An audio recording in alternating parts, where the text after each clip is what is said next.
Easy PG. Hi అండి, welcome to our channel easy PG. మనకి ఎండాకాలం వచ్చేసిందండి. ఎండాకాలం అన్నగానే మనకు గుర్తొచ్చేది పచ్చళ్ళు, ఇంకా ఒడియాలు, అలాగే ఉప్పు మిరగాయలు. సో ఇవాళ మనం ఉప్పు మిరగాయలు ఎలా చేయాలో చూద్దామండి. దీన్నే కొన్ని ఏరియాస్లో చల్ల మిరపకాయలు అని కూడా అంటారు. సో దానికోసం మేము ముందుగా ఒక కేజీ మిరపకాయలు తీసుకున్నామండి. ఇవి మనం మార్కెట్లో ఉప్పు మిరగాయలు చేయడానికి అని అడిగిస్తే ఇస్తారండి. ఇది కొంచెం గట్టిగా ఉంటాయి. మేమైతే ఇక్కడ ఒక కేజీ తీసుకున్నామండి. ఇవి కొంచెం ఫ్రెష్‌గా ఉన్నప్పుడే మనం ఇది ప్రాసెస్ ప్రిపేర్ చేస్తే బెటర్. ఎందుకంటే ఇది మనం ఎక్కువ నాళ్ళు నిల్వ ఉంచుకోవాలి కాబట్టి ఫ్రెష్‌గా ఉన్నప్పుడు చేయాలి. ఇప్పుడు మనం దీన్ని ఇలా ఒక కొత్త పిన్నిస్ తీసుకొని మధ్యలోకి ఇలా ఘాట్లు పెట్టుకుంటున్నామండి.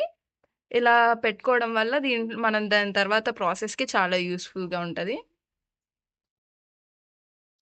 ఇంగోనండి మనం తీసుకున్న కేజీ మిరపకాయలని ఇలా శుభ్రంగా కడిగి కట్ చేసామండి. పినీస్‌తో అలా ఘాట్లు పెట్టాము.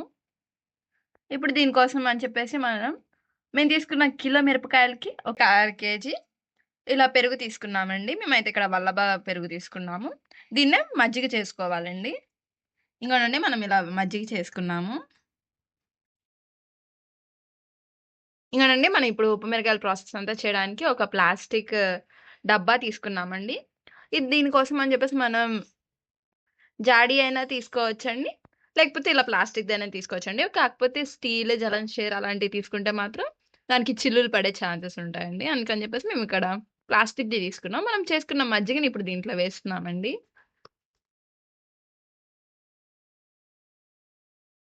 ఇప్పుడు మనం దీంట్లోకి ఉప్పు వేస్తున్నామండి.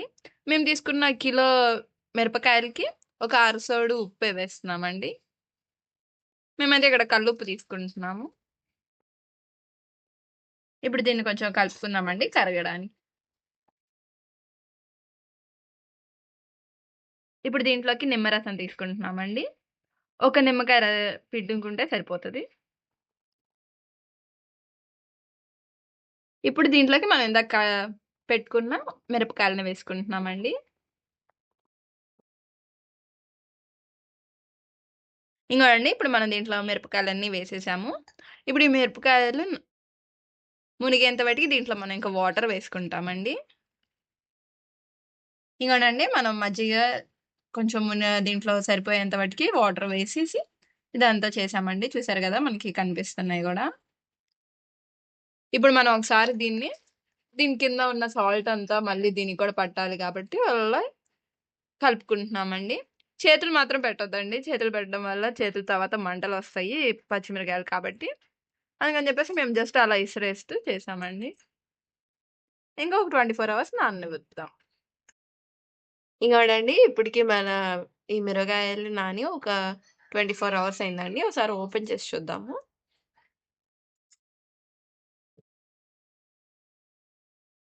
ఇగోనండి చూసారు గదా! ఇప్పుడు వీటిని మనం సెపరేట్ చేసుకుందామండి. దానికోసం మేము ఒక చిన్నుల గిన్నె తీసుకున్నాము. ఇప్పుడు దీంట్లో ఉన్న మజ్జిగ కిందకి వెళ్తాయి. పైనేమో మన మిరగాయలుంటాయండి.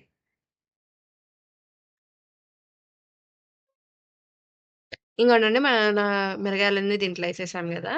మేము దీని కింద ఒక గిన్నె పెట్టుకున్నామండి. దీంట్లో ఉన్న మజ్జిగ కూడా దీంట్లోకి కొంచెం కిందకొచ్చేసినియి. ఇప్పుడు ఈ మజ్జిగని మన దాంట్లో వేసేసుకుందాము. ఇది తర్వాతకి కావాలి కాబట్టి. ఇంక దీనికి మూత పెట్టుకొని ఈ మజ్జిగనైతే పక్కన పెట్టేసుకుందామండి ప్రెజెంట్‌కి. ఇంగోనండి ఇప్పుడు మనం ఈ మిరగాయలని ఎండబోయడానికి మేమైతే ఒక ప్లాస్టిక్‌ది కవర్ తీసుకున్నామండి. కొంచెం మందంగా ఉండేది. మీ దగ్గర ఉంటే ఒక కాటన్ క్లాత్ కూడా తీసుకోవచ్చు. ఇంకా ఇందాక మనం మజ్జిగతో వేరు చేసినవి ఉన్నాయి గదండీ! ఆ మిరగాయలని ఇక్కడ ఎండబోద్దామండి. ఇంగోండి సాయంత్రం దాకా ఇలానే ఎండబోయాలండి. ఇంకా సాయంత్రం వచ్చిన తర్వాత మనం తర్వాత చూద్దాం. ఇంగోనండి మనం మార్నింగ్ ఎండబెట్టాం గదా! ఇప్పుడు ఈవినింగ్ అవుతుందండి. ఇవి ఆల్మోస్ట్ ఎండిపోయినాయి గదా! ఇంక మనం వీటిని తీసుకొని మళ్ళీ మజ్జిగలో వేసుకోవాలండి. మనం ముందుగా ఏదైతే ప్రిపేర్ చేసుకున్నామో అదే మజ్జిగలో. ఇగోనండి ఇంక అలానే మనం దీంట్లో ఉన్న మజ్జిగ అంతా ఇనిగిపోయేటట్టు రోజు ఇలానే మార్నింగ్ నైట్ అంతా ఇలానే ఉంచుతామండి మజ్జిగలో వీటిని. అలాగే మార్నింగ్ తీసుకొచ్చి ఇంక ఎండబోస్తామండి ఈవినింగ్ వరకు. ఇంకోనండి మనం దీంట్లో వేసుకున్నాం కదా, ఇప్పుడు మళ్ళీ మజ్జిగలో కలిపేసుకొని ఇంతే నాననివ్వాలండి నైట్ అంతా. మనం ఈ నానబెట్టి ఎండబోసే ప్రాసెస్ అంతా ఈ మజ్జిగ అంతా అయిపోయేంత వరకు ఇలానే చేస్తామండి. అప్పుడే మంచిగా ఉప్పగా బాగుంటాయి తినడానికి. ఇంకోనండి మేము మార్నింగ్ అంతా ఎండబోసి నైట్ అంతా మజ్జిగలో నానబెట్టి ఇలా 3 days ఉంచామండి. 3 days అయిపోయిన తర్వాత ఇంకా మజ్జిగ అంతా అయిపోయింది. దాని తర్వాత ఇంకొక 3 days ఈ పూర్తిగా ఎండిపోవడానికి ఇలానే ఉంచామండి.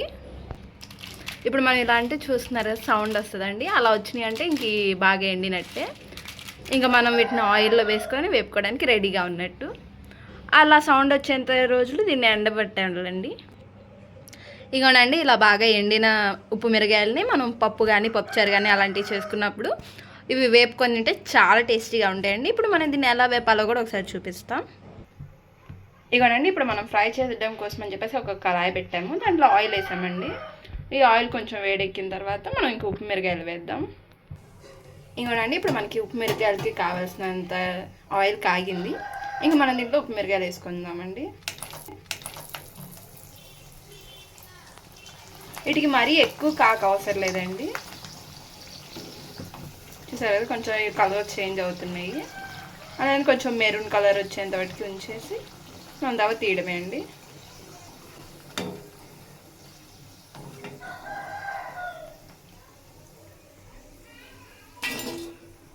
అంతే అండి. మిగతా మనకు కావాల్సిన ఎన్ని కావాలనుకుంటే అన్నీ ఉప్పు మిరగాయలు ఇంత వేపుకొని మనకి చేసుకున్న కూరలో అది పప్పు అయినా పప్పుచారైనా దాంట్లో వేసుకొని తినడమే అండి. ఇలా కొంచెం లైట్ మెరూన్ కలర్ వచ్చింది కానీ బ్రౌన్ కలర్ చేంజ్ అవుతుంది కదండి. ఇంకా అంతే మనకి అయిపోయినట్టే. ఇంకా ఆఫ్ చేసేసుకోవడమే. అంతే అండి. మనం ఈ ఎండాకాలం ఈజీగా చేసుకునే ఉప్పు మిరగాయలు రెడీ. ఇది మనం భోజనాల్లో కూడా చూసుంటామండి బయట చాలా చోట్ల. అలా అని మన ఇంట్లో పప్పుచారు అలాంటి వాటిలో తినడానికి కూడా చాలా బాగుంటుందండి. సో దీన్ని మీరు కూడా ట్రై చేయండి. మీకు ఎలా వచ్చిందో కామెంట్స్లో చెప్పండి అండి. ఈ వీడియో కనుక మీకు నచ్చినట్లయితే ప్లీజ్ లైక్ అండ్ షేర్.